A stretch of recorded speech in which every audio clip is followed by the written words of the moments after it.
What is up, everybody? It's BMAX Bracketology, and it is officially that time of year.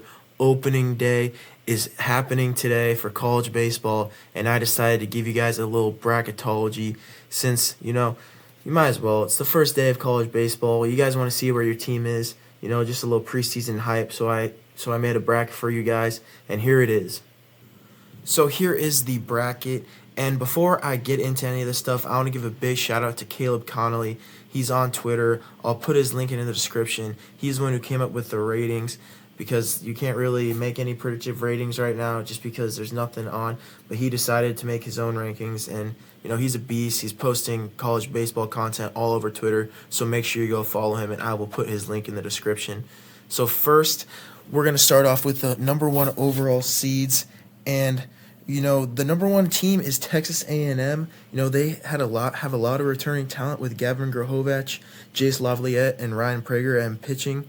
This team, those three were a big reason to why they were able to make it and make a run in Omaha. They just fell short, but they're going to be back this year, and they are reloaded. And at the 2 seed, we got LSU, led by probably the best first baseman in all of college baseball, in Jared Jones. And then we got the 3 seed Tennessee. They were the reigning national champions as they were crowned champions in Omaha. And they have Dean Curley at shortstop, who's going to lead the way for them. Lost a lot of talent, but they just regained a lot, and they are going to be just fine. Then at the 4 seed, we have Virginia, led by Evan Blanco, left-handed pitcher. We got Harrison Didowak, an outfielder, and then we got Henry Ford at first base. This team is really, really talented.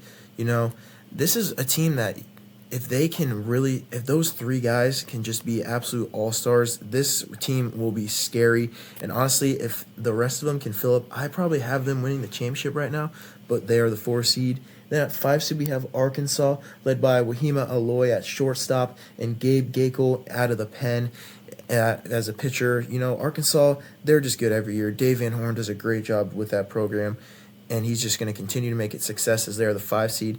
At 6 seed, we got Florida State, led by left-handed pitcher Jamie Arnold. He is just a stud. And shout out Link Jarrett. I'm a big Notre Dame baseball fan, so he led us to the College World Series. I don't blame him at all for leaving, and he's got the Seminoles program back to where it's supposed to be.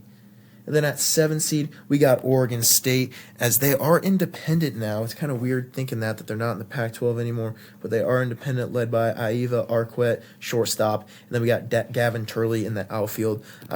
This team's solid. Oregon State is always a really good team, really good program, and they're going to be back this year as I have them at 7. And then at the 8 seed, we have Georgia, led by Trey Phelps, infielder, and Colton Smith, right-handed pitcher.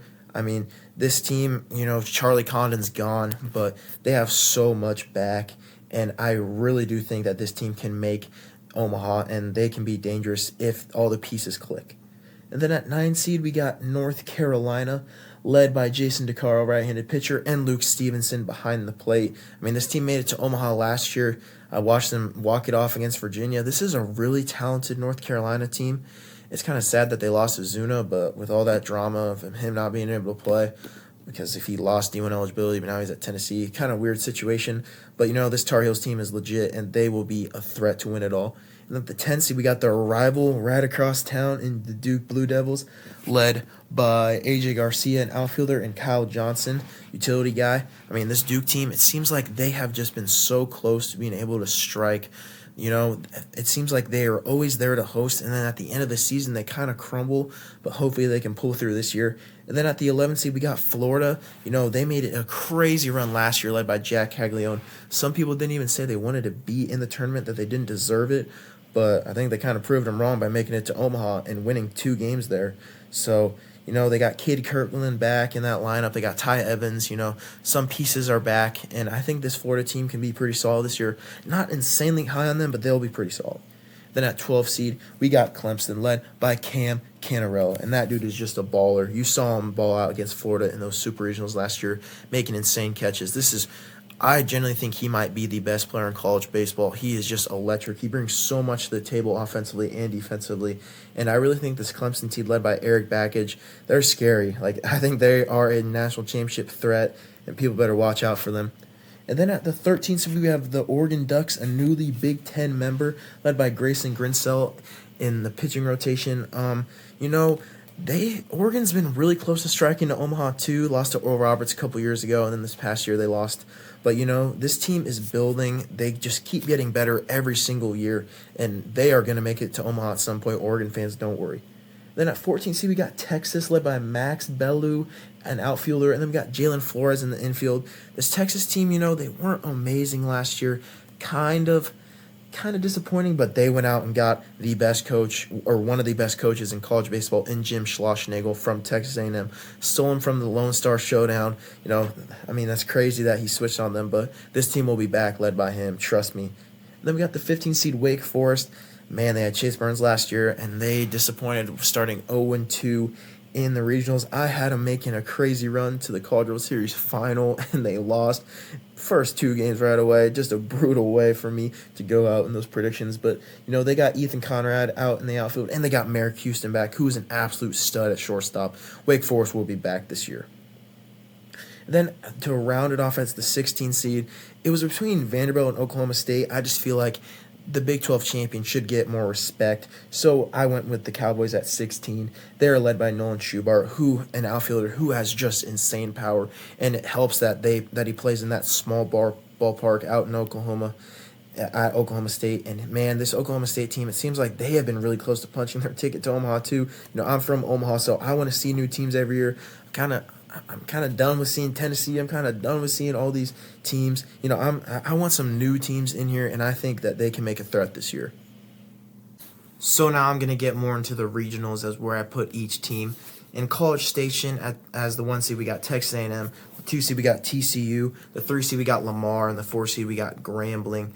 This regional, kind of weak, honestly. When I put together, it's really top-heavy with TCU and Texas A&M.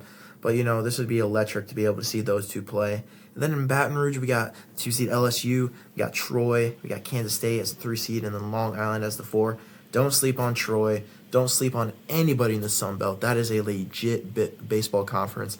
Then Kansas State, they made a run last year too, so this would be a sneaky good region. Then we got the Knoxville Regional with the 3 seed Tennessee. Then we got Indiana as the 2 seed. Devin Taylor is generally one of the best baseball players I've ever watched. He is so good. Last year when they played in the Knoxville Regional, I remember him getting an inside pitch and him taking it out to left field. That is just insane, the power he has on his bat, and he's just such a good player. And then, Georgia Tech, then we got Drew Burgess, who's an absolute beast. We might have the 2 best players in all of college baseball in this regional. That would be super fun to watch. Then Southeast Missouri State as the 4 seed. They made a deep run in the Fayetteville Regional last year. They're reloading. They're going to be back, and this would be a really exciting regional to see. Then we got Charlottesville with the 4 seed Virginia and Kentucky as the 2 seed. Kentucky made the CWS last year, so this would be interesting to see. Then we got UConn, the Big East team. They've kind of ran the Big East over the past couple years.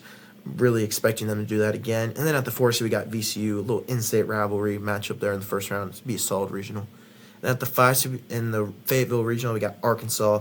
Then the 2 seed, we got Dallas Baptist. 3 seed, we got Louisville. And the 4 seed, we got Ball State. We got 2 Red Birds with Louisville and Ball State. And Dallas Baptist, man, I want them to make it to Omaha so bad. They're good every year, and they just barely, they get a tough region, and they just get out early. But, man, I thought they were going to do it last year, but man, I really want to see that team punch it to Omaha, solid region. And then we got the Tallahassee Regional, the 6 seed Florida State, the 2 seed Mississippi State. That's a real top-heavy regional that everybody would want to see. Then at the 3 seed, we got Southern Miss. I'm telling you, don't sleep on them Sun Belt teams. This is a legitimately good baseball team. And at the 4 seed, we got Fairfield, always good out of the MAC. If you know, Aaron Fitt. So that wraps up that one. Then Corvallis, we got the 7 seed Oregon State, 2 seed Nebraska. I'm from Nebraska. Not the biggest Nebraska fan, but they got some good players coming back in McConaughey and Gabe Swanson. And then we got San Diego, the 3 seed, always a solid team. Then Fresno State rounding out at the 4, solid regional there. And then we got the Athens Regional with the 8 seed Georgia. And then we got the 2 seed NC State. They kind of lost a lot from last year after making the CWS, but don't be afraid. This team will be right back to where they're supposed to be. And then at the 3 seed, UNC Wilmington, this is one of the better mid-major programs over the past couple years. The CAA is legit. They got UNC Wilmington, they got Charleston down there, really good baseball conference. And then at the NEC, we got Bryant. And then in the Chapel Hill Regional, we got the 9 seed North Carolina, we got the 2 seed East Carolina, the 3 seed South Carolina, and the 4 seed High Point. I don't care what you say, this regional would be absolute cinema. This is what everybody wishes for. A little North Carolina battle, South Carolina, all the above. All these teams are solid. A really good 4 seed in High Point. This would be amazing to watch. And then in Durham, we got the 10 seed Duke, the 2 seed West Virginia, and then we got the 3 seed Alabama, and then the 4 seed Army. Army has really ran that Patriot League. Great job by that head coach there. He has really helped that program, and he is really leading that team to new horizons. Then we got Alabama, solid SEC team. They kind of get hidden a little behind because the SEC is so top heavy, but this is still a solid baseball program, and they'll be back. And then West Virginia, solid team, solid Big 12 team. They'll be able to contend this year. And then in the Gainesville Regional, we got Florida, we got Coastal Carolina, always a solid team out of Sun Belt. I'm telling you guys, there's a Sun Belt again. Don't sleep on it. Then UCF, Big 12, kind of weird to say that. Then Stetson, Stetson is one of my favorite mid-major teams this year. They are really talented. I really like what they are doing. The ASUN is a good baseball conference, and the fact that all the coaches voted them pretty much unanimously gives me a really good feeling on them.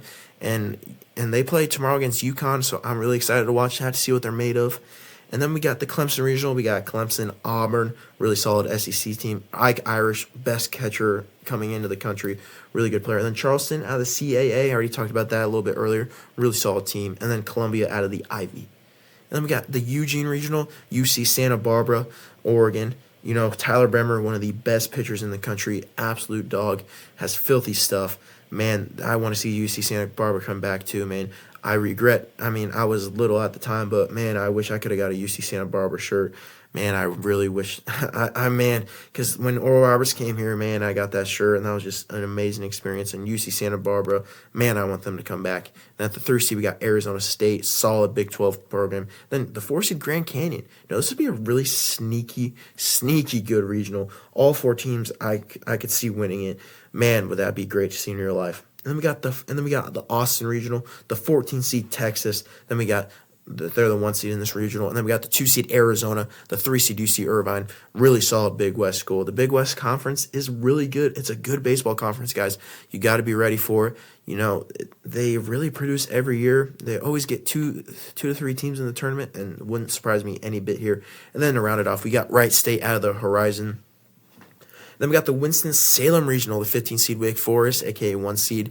The 2 seed Vanderbilt, I felt like they could have been the 1 seed, but, kind of wanted to give it to the Big 12 auto bid. Then the 3 seed, we got Evansville, Kenton Daverman, absolute dog. You saw what he did last year in the regionals against East Carolina. Really good pitcher. Then UNC Greensboro. This is also a really good regional, guys.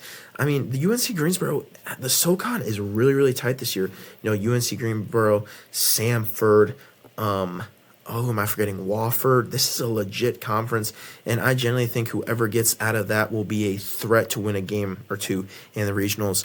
And then let's finish it off with Stillwater. We got the 16 seed Oklahoma State, the 1 seed in this regional. I had to put Oklahoma here, guys. This would be absolutely electric to get this matchup. Oh my gosh, the Bedlam battle in baseball, holy. And then we got the 3 seed California, solid ACC school. It's just weird to say. California and the ACC it's just not right. And then we got the 4 seed Oral Roberts. Last time they were in Stillwater, we know what happened, and they made it to Omaha. Great experience seeing them, and I really want them to come back. But this year, the Summit League is just getting weaker and weaker. But Oral Roberts is the preseason coaches poll. And so all the small schools, I pretty much just looked at all the preseason coaching polls to see who was first, and that's pretty much how I got that. And then, obviously, the Connelley rankings helped me out with the rest. Big shout-out to him again. And, I'm really excited for this baseball season. I've been locked in more than I ever have over college baseball. I'm going to watch a lot more baseball this year so I can give more content out to you guys, all of the followers, all of the subscribers. So make sure you stick around. I'm really excited for this season, and this is just Bracketology number 1. But, I'm probably going to focus more on March Madness as it's coming to an end. But once March Madness is over, it is strictly college baseball. And, thank you guys so much for watching. Make sure you hit the subscribe button. God bless everyone.